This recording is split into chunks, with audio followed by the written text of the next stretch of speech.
The alarm screamed through the night shift at Luna Base. Lee Bora jumped from her chair and stared at the screens. 20 years of monitoring space signals, and she had never seen anything like this. The computer was going crazy, trying to decode something that should not exist. "What is that?" she whispered to herself. Her hands moved quickly over the controls. The signal was weak but clear. It was coming from somewhere far beyond their solar system, much farther than any human had ever traveled. Lee Bora's heart started, beating faster. This was not random space noise. This was a message. Someone was trying to talk to them. Someone who was not human. She picked up the emergency phone. "Captain Kim Woo, you need to get down here right now. We have a situation." Captain Kim Woo arrived in the communications room 5 minutes later. His uniform was wrinkled and his hair was messy from sleep. But when he saw the data on Lee Bora's screen, he became fully awake. "Are you sure this is real?" he asked. His voice was quiet and serious. "I have checked it 10 times, Lee Bora said. "The computer has been working on it for 2 hours. It is definitely a message, and it is definitely not from Earth." Kim Woo leaned closer to the screen. The translation program was still working, but some words were already clear. "Help, attack, dying. Please. This is a distress call," he said. "Someone out there is in trouble." Lee Bora nodded. "The signal is very weak. Whoever sent this used a lot of power to reach us. They must be desperate." Kim Woo grabbed the secure phone. "Get me Admiral Park Hyun immediately. Tell him it is about first contact." The phone call woke up half of Earth's military command. Within an hour, the Emergency Council was meeting in Geneva. Admiral Park Hyun sat at the head of the table, looking at the translated message on his tablet. The message was simple but frightening. An alien race called the Villani was under attack. Their enemies, called the Korath Empire, had already destroyed dozens of worlds. The Villani had only one small moon left. They were asking anyone who could hear their message to help them. "How long do we have?" Admiral Park asked. The science officer checked his notes. "Based on the signal delay, this message is 3 weeks old. If they are still alive, they do not have much time left." General Lee Tae spoke up from the other end of the table. "Sir, we have never fought in space before. We do not even know if our weapons will work against alien technology." Admiral Park looked around the room. Every face showed the same mix of fear and excitement. This was the moment humans had dreamed about for centuries. First contact with aliens. But it was not happening the way anyone had imagined. "We cannot ignore this," Admiral Park said finally. "If we do nothing, an entire civilization will die. And if we help, we might make our first alien allies." The vote was quick. Everyone agreed. Earth would answer the call for help. Admiral Park turned to Colonel Choi Min, who commanded Earth's best soldiers. "How quickly can you get the 7th Expeditionary Force ready for deployment?" Colonel Choi Min was quiet for a moment. The 7th Expeditionary Force was Earth's newest military unit. They were trained for rapid response missions anywhere on Earth. But space was different. Space was unknown. "Give me 48 hours, Choi Min said. "We will need to modify our equipment for space combat, and we will need to prepare the men for what they might face out there." "What about ships?" asked Admiral Park. "We have 6 prototype deep space vessels," said the fleet commander. "They were built for exploration, but we can add weapons and armor. They are not perfect, but they will get us there." Lee Bora was still working on the alien message when the meeting ended. More details were becoming clear as the computer decoded the signal. The Villani were peaceful scientists and farmers. They had never fought a war before. The Korath Empire was expanding across the galaxy, taking whatever they wanted. The Villani message included star charts and tactical information about their enemies. Lee Bora studied the data and felt worried. The Korath had bigger ships and more advanced weapons than anything Earth had ever built. But there was something strange about the Korath battle reports. They always attacked peaceful worlds. They avoided any system that showed signs of military activity. Maybe they were not as tough as they seemed. 2 days later, Colonel Choi Min stood in the hangar bay watching his soldiers prepare for humanity's first interstellar war. The men and women of the 7th Expeditionary Force were the best Earth had to offer. They had trained in every environment on Earth, from Arctic ice to desert heat to deep ocean. Major Han Sol approached Colonel Choi Min with the final equipment list. "Sir, we have loaded everything we could fit. Extra ammunition, medical supplies, and emergency rations for 6 months." "Good," Choi Min said. "We do not know what we will find out there. We need to be ready for anything." Lieutenant Song Jin was checking the new space armor when she overheard 2 soldiers talking. "Do you think the aliens will be friendly?" one asked. "The ones we are helping, yes," the other replied. "But their enemies sound pretty nasty." Song Jin smiled. Her soldiers were nervous, but they were not afraid. They had trained their whole lives for missions like this, protecting people who could not protect themselves. Captain Yoon Da finished the final inspection of the fleet's weapon systems. The ships were loaded with everything Earth could provide: railguns, missile launchers, and energy weapons that had never been tested in real combat. "All ships report ready for departure," she announced over the communication system. Colonel Choi Min climbed aboard the lead ship and took his place on the bridge. Around him, his officers were running final checks on their equipment. Outside the windows, Earth looked peaceful and blue. "Set course for the Villani system," he ordered. "Maximum speed." The 6 ships of Earth's first interstellar fleet left orbit and jumped into hyperspace. Behind them, Lee Bora and her team continued monitoring the alien signals. The Villani were still broadcasting, but their messages were getting weaker. Time was running out, but help was on the way. The Korath. Empire was about to meet Earth's children for the first time. They had no idea what was coming for them. The human fleet dropped out of hyperspace at the edge of the Villani system. Colonel Choi Min stood on the bridge of the lead ship, staring at the tactical display. What he saw made his blood run cold. The system was full of wreckage. Dozens of broken ships floated in space, their metal hulls twisted and burned. These had been cargo vessels and passenger ships. The Korath had destroyed them all. "Sir, we are getting a signal from the moon," reported the communications officer. "It is very weak." "Put it through," Choi Min ordered. The voice that came through the speakers was high and musical, nothing like a human voice, but the translation software turned it into words they could understand. "Unknown ships, please identify yourselves. This system is under attack. It is not safe here." Major Han Sol stepped forward.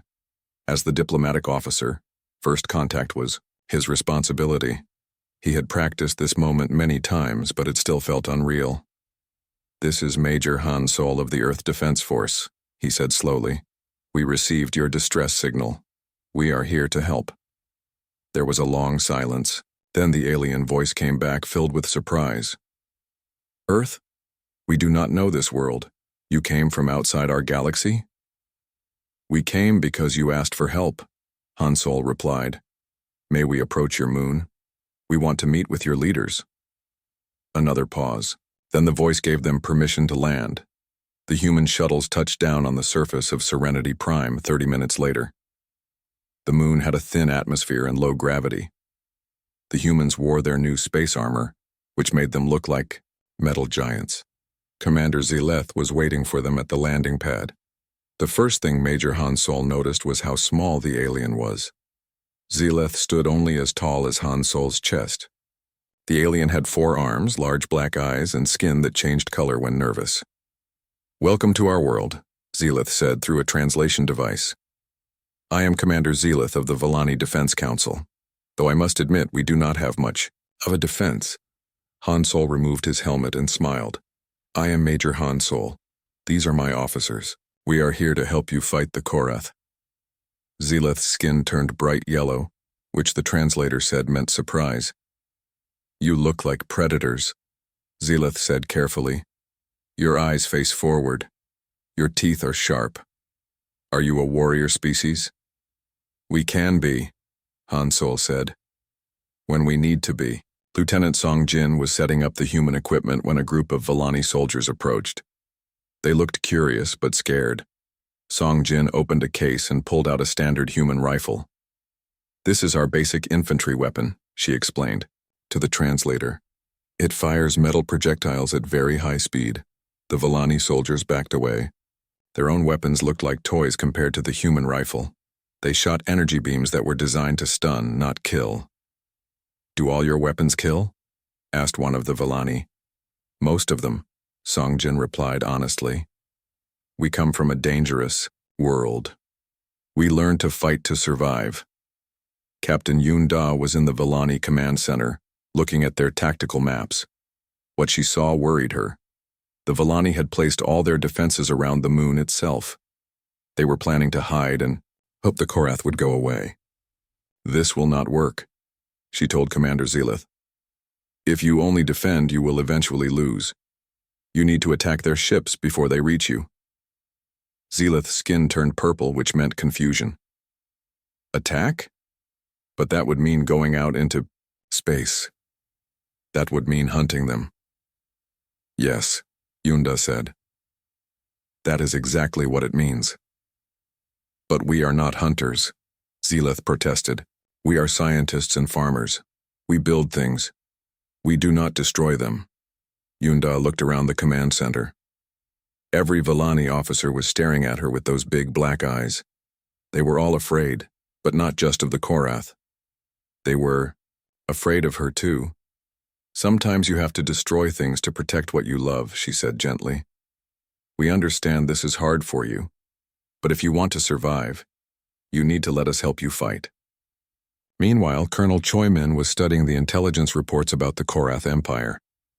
The data showed that they had been expanding for over 100 years. They would arrive at a peaceful system, demand surrender, and then take whatever they wanted. "They have never faced real resistance," he told his staff. "Every species they have conquered was peaceful.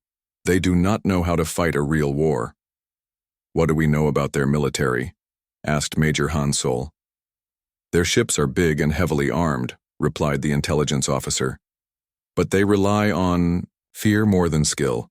They overwhelm their enemies with superior numbers." "How many ships are coming?" asked Captain Yunda.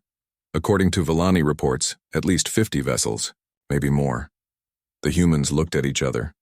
They only had 6 ships. The odds were not good. But Colonel Choi Min smiled. 50 ships full of troops, who have never fought anyone who could fight back. This might be easier than we thought. The next day, Lieutenant Song Jin was training Villani soldiers in basic combat tactics. It was not going well. Every time she showed them how to use a weapon, they would ask questions about avoiding violence instead. "What if we just talked to the Korath?" asked one young Villani. "Maybe we could make a deal with them." Song Jin tried to be patient. "The Korath have destroyed dozens of worlds. They do not make deals. They take what they want." "But surely they can be reasoned with," the Villani insisted. "All intelligent life values peace." Song Jin shook her head. "Not all intelligent life is like you. Some species learn to survive by fighting. Some species enjoy fighting." The concept seemed impossible for the Villani to understand. In their society, violence was almost unknown. They had lived in peace for thousands of years. Captain Yoon Da was having similar problems with the Villani fleet commanders. They wanted to evacuate their remaining civilians to another system. They could not understand why the humans wanted to stay and fight. "If we run, the Korath will just follow us," Yoon Da explained. "Eventually we will run out of places to hide. Better to stop them here." "But the risk," protested one Villani officer. "If we fight and lose, everyone dies." "If you run and they catch you, everyone dies anyway," Yoon Da replied. "At least if we fight, we have a chance to win." As the week passed, more human ships arrived as reinforcements. Each new arrival brought weapons and supplies. The humans also brought something the Villani had never seen before: confidence. The human soldiers walked around the base like they owned it. They laughed and joked even though they were outnumbered 10 to 1. They cleaned their weapons with care and talked about the coming battle like it was a game. Commander Zelith watched them from his office window. "They are not afraid," he said to his aide. "How can they not be afraid?" "Perhaps they do not understand the danger," the aide suggested, but Zelith knew better. The humans understood the danger perfectly. They had studied every piece of data about the Korath. They knew exactly what they were facing. They just did not care. These strange aliens from the death world called Earth seemed to think that being outnumbered made the fight more interesting, not more dangerous. 3 days before the Korath fleet was expected to arrive, Major Han Sol had his final meeting with the Villani leadership. "We are ready," he told them. "Our ships are in position. Our weapons are loaded. When the Korath arrive, we will be waiting for them." "And if you lose?" asked Commander Zileth. Han Sol smiled. It was not a nice smile. It was the smile of a predator who had found prey. "We will not lose," he said simply. "We are humans. We do not know how to lose." The Villani did not understand what he meant, but they would soon learn. The Korath Empire was about to discover that the galaxy had a new apex predator, and Earth's children were very, very hungry. The Korath fleet arrived exactly when the Villani predicted. 50 massive ships dropped out of hyperspace like dark clouds blocking out the stars. Each ship was twice the size of the human vessels, covered in armor and bristling with weapons. Commander Lim Jun watched them from the bridge of his ship, hidden behind one of the system's larger asteroids. The human fleet was scattered throughout the asteroid field, waiting for the perfect moment to strike.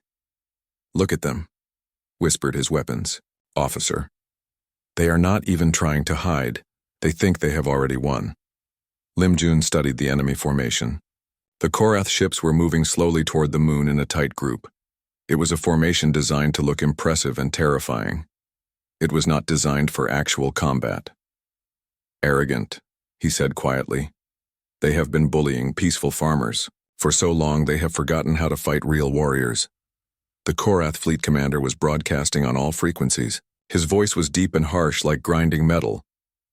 "Villani of Serenity Prime, you will surrender immediately. Resistance is futile. Prepare to be absorbed into the Korath Empire." Commander Zileth's voice came back, shaking with fear but still defiant. "We will not surrender. We have allies now." The Korath commander laughed. "Allies? We see only your pathetic moon and its weak defenses. Surrender now, or be destroyed." That was when Lim Jun gave the order his crew had been waiting for. "All ships attack pattern Alpha. Show them what humans can do." The human fleet erupted from the asteroid field like hunting wolves. Their ships were smaller and faster than the Korath vessels. They came from 6 different directions at once, weapons firing. The first Korath ship to die never knew what hit. Lieutenant Commander Lim Jun's ship rammed it at full speed, tearing through its hull like paper. The human ship's armor held, and it kept flying, ready for the next target. "Ramming speed?" shouted the Korath fleet commander. "What kind of insane species fights like this?" He was about to find out. Captain Yoon Da's ship latched onto a Korath cruiser with magnetic grapples. Before the enemy could react, her boarding teams were cutting through the hull with plasma torches. The Korath crew inside had never faced boarders before. They were used to fighting from a distance, using their big guns to destroy helpless targets. Hand-to-hand combat was completely foreign to them. The human soldiers burst through the hull wearing full combat armor. They moved through the ship's corridors like they owned them, their weapons firing constantly. The Korath tried to fight back, but they were no match for soldiers trained on a death world. In 30 minutes, Captain Yoon Da's team had captured the entire ship. They turned its weapons on the rest of the Korath fleet. On the surface of Serenity Prime, Colonel Choi Min was preparing for the ground assault. The Korath had landed troop transports on the far side of the moon. They were sending thousands of soldiers to capture the Villani base. "How many?" he asked his scout. "At least 5,000 Korath ground troops," reported Lieutenant Song Jin. "They have heavy weapons and armored vehicles." Colonel Choi Min looked at his own force. He had 300 human soldiers. The odds were almost 20 to 1 against them. "Perfect," he said with a grin. "Just the way we like it." The human soldiers spread out across the lunar surface using the low gravity to their advantage. They could jump incredible distances and move faster than anything the Korath had ever faced. The first Korath patrol walked into the ambush zone just after dawn. They were big creatures, almost 7 feet tall with thick armor and energy weapons. They moved in formation, confident and powerful. They never saw the humans coming. Sergeant O-Min and his special operations team hit them from above, dropping from the rocky cliffs like falling stones. Their weapons were silent and deadly. In seconds, the entire Korath patrol was eliminated. Target down, O-Min reported over the radio. Moving to next position. The Korath commander on the ground was getting worried. 3 patrols had stopped reporting in. There was no sign of enemy activity, but his soldiers were disappearing one by one. Send a full company to investigate, he ordered, and tell them to stay alert. 1 company became 2 companies when the first group failed to return. Then the 2 companies became a full battalion. Each group sent to find the missing soldiers simply vanished into the lunar landscape. The Korath were fighting, an enemy they could not see, could not predict, and could not understand. The humans moved like ghosts, striking from impossible angles and disappearing before the enemy could respond. Meanwhile, in space, the battle was turning into a massacre. The human ships were tearing through the Korath fleet like sharks through a school of fish. Their smaller size made them hard to hit, and their speed let them choose when and where to fight. Commander Lim Jun's ship had already destroyed 4 enemy vessels. Each kill was different. Sometimes he used missiles, sometimes he used the ship's main gun, sometimes he just rammed them at full speed. "Sir, the enemy is trying to retreat," reported his navigation officer. "Do not let them," Lim Jun ordered. "If any of them escape, they will warn the rest of the Empire about us. We need to finish this here." The human ships spread out to cut off the Korath escape routes. What had started as a battle became a hunt. The humans chased down every enemy ship, destroying them one by one. Back on the surface, Sergeant O-Min was leading his team deep into Korath territory. Their mission was to destroy the enemy command center and capture their communication equipment. The Korath base was heavily defended, but the defenders were looking in the wrong direction. They expected an attack from the front, where any sensible army would come from. They were not watching the cliffs behind them. O-Min's team rappelled down the rock face in complete silence. They landed inside the base perimeter and moved toward the command building. The Korath guards never knew they were there. The assault on the command center lasted exactly 4 minutes. The human soldiers moved through the building like a force of nature, overwhelming everything in their path. The Korath commander tried to call for help, but Sergeant O-Min destroyed the communication array before he could send a message. Command center secured, O-Min reported to Colonel Choi Min. Enemy communications are down across the entire system. The loss of communications caused panic among the remaining Korath forces. Without orders from their commanders, the alien soldiers did not know what to do. They had been trained to follow orders, not to think for themselves. Some groups tried to retreat to their landing ships. They found the ships destroyed by human sabotage teams. Other groups tried to dig in and wait for rescue. They were picked off by human snipers who could hit targets from impossible distances. In space, the last Korath ship was trying desperately to escape. It had lost its weapons and most of its crew. The captain was broadcasting surrender messages in a dozen languages. Commander Lim Jun was not interested in surrender. This was humanity's first battle with an alien species. It needed to send a clear message to the rest of the galaxy. His ship's main gun fired once. The Korath vessel disappeared in a ball of fire. The battle was over. In less than 6 hours, the human fleet had completely destroyed a Korath invasion force that was 8 times their size. Not a single enemy ship escaped. Not a single enemy soldier survived. Colonel Choi Min stood in the captured Korath command center, reading their military records. What he found made him smile coldly. The Korath Empire controlled over 200 star systems. They had been conquering peaceful species for decades, and they had never, not once, faced an enemy that fought back effectively. Until today. Medical Officer Kang Soo was treating the human wounded in the base hospital. She was amazed by what she saw. Soldiers, with injuries that should have killed them, were asking when they could return to duty. Men and women who had been shot, burned, and broken were laughing and joking about the battle. "How are you feeling?" she asked a soldier who had taken shrapnel in his leg. "Ready for the next fight," he replied with a grin. "When do we attack?" Their homeworld? Kang Su shook her head in wonder. These were not normal people. These were the children of a death world, born and raised to fight impossible odds and win. Commander Zeleth walked through the human base in amazement. The aliens who had saved his people were cleaning their weapons and checking their equipment. They acted like the battle had been a training exercise, not a life-or-death struggle. "How many of your people were lost?" he asked Major Hansol. 12 wounded, Hansol replied. "No deaths?" Zeleth's skin turned white with shock. 12 wounded? But there were thousands of Korath soldiers. Hansol shrugged. They had numbers. We had experience. Experience wins every time. That night, as the humans celebrated their victory, word of the battle was already spreading across the galaxy. The Korath Empire had suffered its first major defeat in over a century, and the species responsible was completely unknown. The galaxy was about to learn that there was a new predator in the darkness between the stars, and this predator was just getting started. The news traveled faster than light across the galaxy. Within days, every major civilization knew about the destruction of the Korath fleet. The impossible had happened.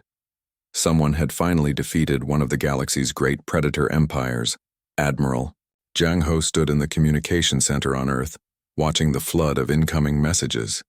His staff was working around the clock to translate and catalog them all. Every few minutes, a new alien species was making contact for the first time. "Sir, we have another one," announced Communications Officer Lee Bora. "This is from something called the Theran Republic. They are offering a military alliance." "Add it to the list," Admiral Jang Ho replied tiredly. "How many does that make?" 47. "Alliance offers 32 requests for protection and 15 demands that we explain our intentions," reported his aide. Admiral Jang Ho rubbed his forehead. 3 weeks ago, Earth was alone in the universe. Now they were the most important planet in the galaxy, and everyone wanted something from them. The most important message had arrived that morning. The Galactic Council, the oldest political body in the galaxy, was formally requesting that Earth send representatives for first contact proceedings. It was not really a request, it was a summons. "Sir, the diplomatic shuttle is ready for departure," announced Captain Kim Woo. "Ambassador Shin Ai is aboard with her full staff, and our escort," asked Admiral Jang Ho. 3 of our best warships fully armed and crewed by volunteers." Admiral Jang Ho nodded. The escort was not just for protection. It was a message. Earth was not coming to the Council as supplicants begging for membership. They were coming as equals, backed by the strongest military the galaxy had ever seen. Ambassador Shin Ai stood on the bridge of her ship as it approached the Council station. The massive structure was bigger than any city on Earth, home to representatives from over 300 different species. It had been the center of galactic politics for thousands of years. "Nervous?" asked her aide. "Terrified," Shin Ai admitted, "but that is good. Fear keeps you sharp." The docking procedure took 2 hours. Every step was carefully monitored by dozens of different security forces. The Council station had never been attacked, but they were taking no chances with the new arrivals. The welcome committee was waiting at the airlock. Ambassador Shin counted representatives from at least 20 different species. Some looked almost human. Others were so alien, she could barely tell which end was the head. The leader of the group was an ancient creature called an Archon. It stood 10 feet tall on 6 legs with skin like polished stone and eyes that glowed with inner light. According to the briefing files, the Archons were the oldest known civilization in the galaxy. "Welcome, humans of Earth," the Archon said in a voice like distant thunder. "I am Counselor Varric. We have been waiting to meet you." "Thank you for the invitation," Shin replied carefully. "We are honored to be here." "Honored?" Varric's massive head tilted to one side. "That is an interesting choice of words. Most species that come here are frightened." Shin smiled politely. "We are not most species." The meeting hall was enormous, with seating for hundreds of delegates. As Ambassador Ro, Shin walked to the human section. She could feel thousands of alien eyes watching her every move. The buzz of conversation was constant, translated into dozens of languages by the Council's systems. Counselor Varric called the session to order. The hall fell silent. We are here to formally welcome the human species to galactic society, he announced. But first we must address certain concerns about their recent actions. A representative from the Korath Empire stood up. He was a massive creature, even bigger than the Archons, with armor-like skin and glowing red eyes. When he spoke, his voice was full of barely controlled rage. The humans destroyed an entire Korath fleet without provocation, he declared. This was an act of war against the Empire. Ambassador Shin Ai rose to respond. The humans responded to a distress call from the Villani people. We acted in defense of innocent civilians. The Villani are subjects of the Empire, the Korath representative snarled. You had no right to interfere in our internal affairs. We had every right, Shin Ai replied calmly. The right of any civilized species to protect the innocent from aggression. The hall erupted in debate. Some species supported the human position. Others worried about the precedent it set. A few seemed terrified that someone had actually challenged one of the great empires. Counselor Varric called for order. The council recognizes that different species have different customs regarding warfare. However, we must understand the human position on galactic security. Ambassador Shin Ai stood again. This was the moment she had been preparing for during the entire journey. The humans believe that all sentient species have the right to exist, free from fear, she said clearly. We will defend that right wherever we find it threatened. The silence that followed was deafening. What she had just said was essentially a declaration that Earth was prepared to police the entire galaxy. Meanwhile, back in the Villani system, Intelligence Officer Bayek Yu was going through the captured Korath databases. What she found was more disturbing than anyone had imagined. The galaxy was not governed by law or justice. It was controlled by fear. A handful of aggressive species dominated hundreds of peaceful ones. The peaceful species lived in constant terror, never knowing when they might be the next target. This is worse than we thought, she reported to Colonel Choi Min. The Korath are not unique. There are at least 6 other empires just like them. They divide up the galaxy between themselves and take whatever they want. What about the Galactic Council? Asked Colonel Choi Min.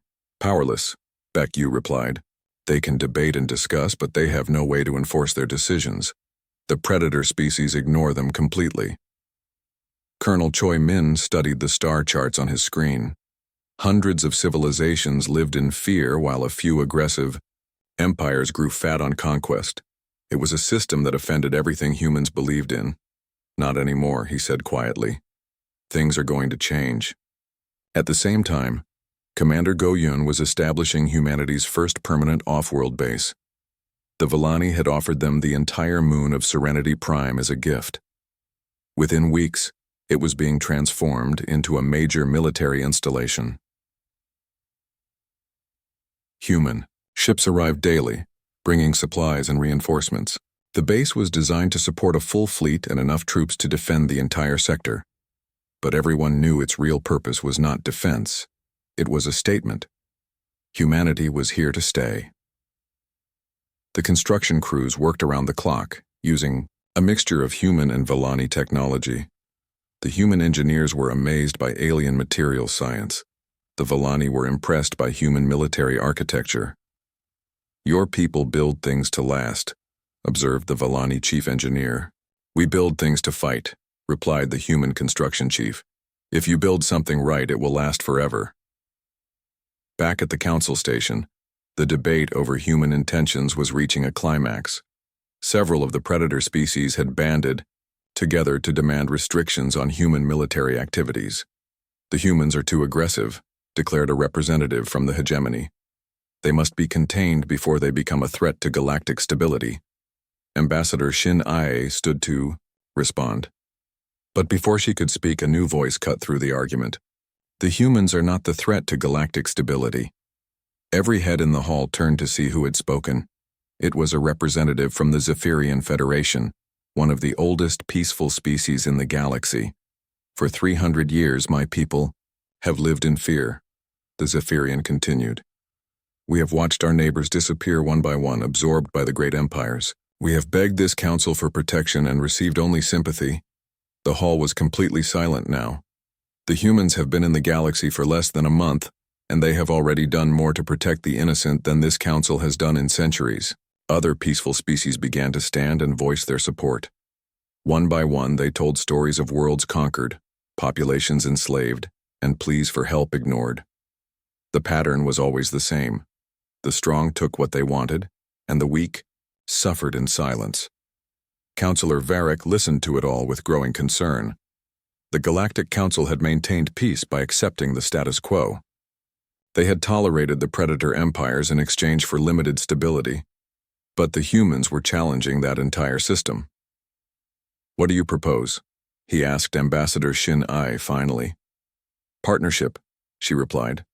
"The peaceful species provide the science and industry. Humanity provides the protection. Together we can build a galaxy where fear is not the only law." The vote was close, but the Council approved a formal treaty with Earth. For the first time in galactic history, the peaceful species had a protector who was stronger than their oppressors. As the session ended, Councillor Varric approached Ambassador Shin privately. "You do realize what you have started?" he asked. "The predator empires will not accept this challenge quietly. There will be war." Shin smiled. It was the same predator smile that Major Han Sol had shown to Commander Zelith weeks earlier. "Good," she said. "We were hoping they would fight back. It will make things more interesting." That night, emergency sessions were being held in the capitals of every predator empire. The humans had drawn a line in the space dust, and everyone knew it. The age of unchallenged conquest was over. 6 months after the Battle of Serenity Prime, the galaxy looked completely different. General Seo Jun stood in the command center of the new Galactic Defense Coalition headquarters, watching status reports from across known space. The map showed green zones where peace was restored, yellow zones where cleanup operations continued, and red zones where fighting was still happening. There were far more green zones than anyone had expected. "Sir, we have another surrender," reported his communications officer. "The hegemony forces in the Outer Rim are laying down their weapons." "How many does that make this week?" asked Seo Jun. 12 separate Imperial forces have surrendered rather than fight us," came the reply. "The word is spreading that resistance is futile." General Seo Jun allowed himself a small smile. The humans had learned something important in their first months of galactic warfare. Fear was a powerful weapon, and former bullies were usually cowards when faced with someone stronger than themselves. The transformation had been swift and brutal. Within weeks of the Galactic Council Treaty, human-led task forces were moving across the galaxy. Each force included human military units backed by volunteers from peaceful species who were finally able to fight back against their oppressors. The first major battle after Serenity Prime had been against the hegemony's Central Fleet. Captain Moon Rhee had led a combined human-alien task force in a devastating assault that destroyed the enemy's main naval base. The battle lasted only 4 hours, but its effects were felt across hundreds of star systems. "The key is coordination," Captain Moon Rhee had explained to her mixed crew after the victory. "Humans provide the tactical leadership and heavy weapons. Our alien allies provide the numbers and local knowledge. Together we are unstoppable." The formula worked perfectly. Human soldiers trained alien volunteers in Deathworld combat tactics. Alien engineers improved human technology with advanced materials and power sources. The combination was more effective than either species could have achieved alone. The Volani had become humanity's closest partners in this new alliance. Engineer An Bo worked in the Advanced Research Facility on Serenity Prime, where human weapons technology was being combined with Volani science to create things that neither species had imagined possible. "Look at this," she said to her human counterpart, showing him the latest prototype. "Your railgun technology combined with our gravitational field generators. We can now fire projectiles that bend space around themselves." The human engineer whistled in appreciation. "That should punch through any armor in the galaxy." "It already has," An Bo replied with satisfaction. "We tested it yesterday on captured Korath battle plating. Complete penetration. But the real Revolution was not in technology. It was in attitude. For the first time in centuries, the peaceful species of the galaxy had hope. They were not just surviving anymore. They were winning. Species that had been slaves for generations were now free. Worlds that had been stripped of resources were being rebuilt. Trade routes that had been controlled by pirates were now safe for anyone to use. The old predator empires were collapsing one after another. Some fought to the bitter end and were destroyed completely. Others tried to negotiate and found that the humans were not interested in deals with bullies. A few smart ones surrendered early and were allowed to survive under strict supervision. The Korath Empire had been the first to fall. After losing their main fleet at Serenity Prime, they had never recovered. Human task forces methodically liberated every world in their territory. The former emperor was now in prison, awaiting trial for crimes against sentient life. Admiral Yang Su commanded the largest human fleet in galactic history from the bridge of the newest Earth Defense Force flagship. The massive vessel was a joint construction project, built with human military specifications but using the best technology from dozens of allied species. "Sir, we are receiving a priority transmission from Earth," announced her communications officer. The message was from the deepest monitoring stations around Earth's solar system. They had detected something that made Yang Su's blood run cold with excitement. A distress signal from outside the galaxy. "Analysis," she ordered immediately. "It is similar to the original Villani transmission," reported the science officer. "Multiple civilizations under attack by an expanding empire. They are requesting assistance from anyone who can hear them." Admiral Yang Su stared at the star charts showing the signal's origin point. It was coming from a galaxy millions of light years away. Whoever sent it had used incredible amounts of power to reach across the void between galaxies. They were truly desperate. "Sir, what are your orders?" asked her aide. Yang Su thought about the past 6 months. Humanity had gone from being alone in the universe to leading the largest military alliance in galactic history. They had defeated empires that had terrorized countless species for centuries. They had brought peace to hundreds of worlds, but there were other galaxies out there, other civilizations facing the same darkness that the Villani had faced, other innocents who needed someone to stand up to the bullies. "Send a message to Earth Command," she ordered. "Request authorization for intergalactic deployment. It looks like our work here is just beginning." The response came back within hours. Earth's government had voted unanimously to expand their mission beyond the home galaxy. Humanity would answer the call no matter how far they had to travel. Admiral Yang Su prepared for humanity's first intergalactic military operation. She thought about how much had changed. A year ago, humans had been trapped on a single world, dreaming of the stars. Now they were the galaxy's protectors, with allies across thousands of star systems. The peaceful species looked to Earth for leadership. The former predator empires feared human justice. And somewhere in the darkness between galaxies, new voices were calling for help. "Navigation, set course for the edge of the galaxy," Yang Su commanded.